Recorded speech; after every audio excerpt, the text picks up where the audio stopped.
Many people are in need of nobility. Mothers, grandparents, teenagers, just society in general. Now, if you look back at the medieval times, you'll notice that the word noble comes from that time, right? And that is because men had to swear on nobility. If they committed unnoble acts such as treason, or even in the battlefield, it would lead to death. So growing up knowing that you live in a society of ethics and you live in a society that runs well. Because if we look back at feudalism, to be honest, did work, right? Every single person who was a part of that feudal society was working together to make society the best it can. Even if you were a peasant, you still worked for someone, right? It's kind of like nowadays, you work at this other place for the big boss, right? Instead, the big boss in feudal times would actually treat you well because your payment was amazing food and a shelter to live in, plus clothing. And these people were called farmhands. Farmhands were the peasants, right? Who were working for people who weren't even at the top of the hierarchy. At the top of the hierarchy was kings and queens, obviously. Then you have noblemen, then you have knights, commanders and counts, right? So feudalism did work, and that's because of the ethics in the society. Well, I mean, you could always argue and say that people were killing each other and, well, yeah, obviously, but I'm talking about the ethics part of it and how people were genuinely trying to do what was for the greater good of society. Now, just like many others, I have struggled myself with nobility and with ethics. As a kid, I played baseball and I was the leader of the team. But as many kids are, I was selfish. I did things out of the need of only for myself and not for others. My team was fairly good. We didn't lose much and we were in the playoffs at this time. And it was the bottom of the ninth. I know it sounds like such a movie story. It was the bottom of the ninth and my team had bases loaded, which means that each player was on a base. So the game was only a one-run game. We were losing by and we had 2 outs. I was the last batter up. First pitch goes by, strike. I took it. Okay. Second pitch goes by, ball. I took it again. Then the next pitch was way over my head, way out of reach. And what did I do?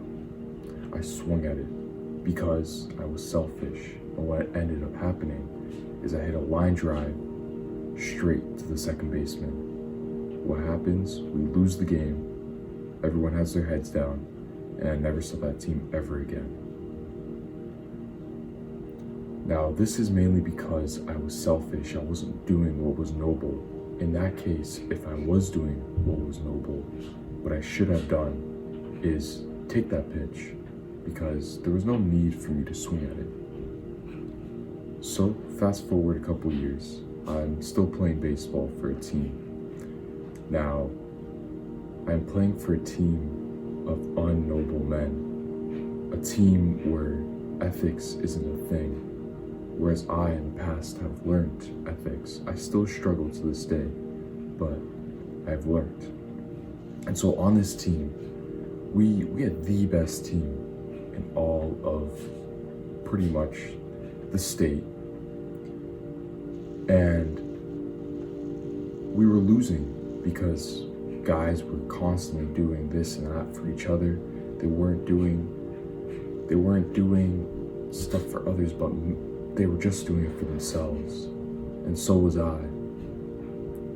So again, being unnoble, not knowing nobility, and not doing what is best for every single person will end up bringing you down. So how can you become a noble knight? Well, first of all, you must know what chivalry is. Chivalry is the acts of qualities such as honor, courage, and justice. When you commit these acts, you are considered a noble man. Now, knights had to swear to this to his king, and the king would go over with his sword, saying that he is a knight, he's a man of me. I pretty much own him. So if I were the king, I would go down to you and go over with my sword on both your shoulders and say, if you commit any acts of treason, anything unknoble, then you are a dead man. So just as these knights swore to an oath, you must too, but not to a king, but mainly to yourself. Find what you must commit to, what you must swear to, and that is how you can swear on your oath and follow that passion for the rest of your life. So just as I spoke about chivalry, I must now speak about the acts of chivalry. And I'll call these the three musketeers: courage, honor, and justice. Now with these three, I'm telling you right now, follow them and you will live a happier and healthier life. Again, courage allows you to take the risks, the positive risks in life. Honor allows you to live a life of honesty. And justice allows you to treat your neighbor as you would treat yourself. Now, without these qualities, again, you will never be happy. A lot of the men who do not follow nobility are sad. For example, would you hurt your father, or would you hurt your brother? Would you hurt your sister or your mother? You would definitely say no. So think about the people that you walk past every single day on the street, and don't judge them, but try and help them just as you would help your mother, your parents, and your sister and brother. So I expect you all to leave a positive dent in society. We are all here to fulfill a purpose. God put us here for a reason. Whether you are a king or a starving peasant, you are here to do something positive. So now you know how to live as a noble knight once did. Now I expect you to use all these traits in your everyday life so you can be happier and healthier. God bless. I hope you all have a blessed day. And remember, the theory is only true if you perceive it as.